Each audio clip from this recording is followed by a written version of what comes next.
Hello hi மக்களே, நான் உங்கள் அருண் ஷெஃப். ஒரு வழியாக லீவை கழித்து மலேசியா வந்தாச்சு. ஊரில் நல்லா இந்த கறி, மீன், கருவாடு மற்ற இதெல்லாம் சாப்பிட்டுட்டு வயிறு ஒரு மாதிரி செட்டில் ஆகிடுச்சு. ஸோ இங்கே வந்து என்னது இது என்ன ஜீரோ கோக்கு, சுகர் இல்லாதது அப்படிலாம் ஒன்றையும் கிடையாது. இதான் கிடச்சிது, அதனால் இதை அடிச்சாச்சு. இது என்னென்னா ஒன்றும் இல்லை, கார்லிக் ப்ரெட்டு. இப்போ பார்க்க ஒரு மாதிரி ஸ்டைலாக இருக்கலாம், அப்படிலாம் கிடையாது. கார்லிக் ப்ரெட்டு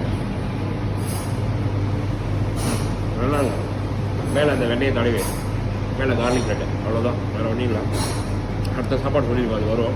அதுக்கப்புறம் காட்டுறோம் என்ன சாப்பிட்றேன். ஊர் சாப்பாடுக்கும் வெளிநாட்டு வாழ்க்கை சாப்பாடுக்கும் இதான் வித்தியாசம். எப்போவுமே வந்து போலா ஏதாவது ஐட்டின்னு இருக்கும், ஏதாவது வித்தியாசமான சாப்பாடு, அவ்வளோதான். ஓகே, இது பார்த்தீங்கன்னா ஒரு பெப்பரானி பீஸா. சூடு ஆவி பண்ணுறதா, சீஸ், வேறு ஒன்றும் இல்லை. பீஸா சீஸ், இது கோழி தான், வேறு ஒன்றும் இல்லைங்க. கோழி இது. அதுக்கப்புறம் இந்த பக்கம் வந்து கோழி பையன் வந்துருக்கான், சூடாக இருக்கான். அதனால் இவனை கொஞ்சம் ஒதுக்கிட்டேன். இந்த பையனை பார்ப்பேன் என்னன்னு சொல்லிட்டு. இவன் சூடாக இருப்பானா? இவனும் சூடாக தான் இருக்கான். சூடாக சாப்பிடுவேன், வாயை புண்ணாக்கிக்காம ஆறுனதுக்கப்புறம் சாப்பிட்றேன். இவ்வளோ தான் நான் சாப்பிட்றது. ஊர்லனா சோறு, கறி, குழம்பு விட்டு அடின்னு அடிப்போம். இங்கே வந்து இது மாதிரி சாப்பிட்றோம்.